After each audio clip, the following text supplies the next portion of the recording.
जिथं वाटतं सगळं संपलंय नेमकं तिथंच खरं नवीन आयुष्य सुरू होतं। कालची अहमदाबादची फ्लाईट अपघात तुम्ही ऐकला असेल। भूमी नावाची एक मुलगी जी ट्रॅफिक मध्ये अडकल्यामुळे तिला ती फ्लाईट हाती लागली नाही आणि तिचा प्राण वाचला। नक्कीच तिचं आर्थिक नुकसान झालं, तिचे तिकिटाचे पैसे वायाला गेले, पण तिचा प्राण वाचला।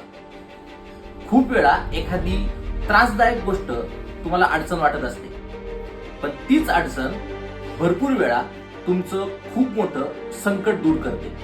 मेहनत करा, पण त्यासोबतच नशिबावर देखील थोडा विश्वास ठेवा।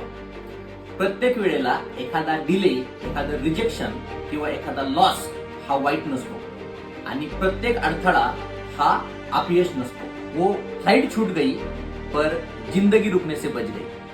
कधी कधी आयुष्यात काही गोष्टी न होणंच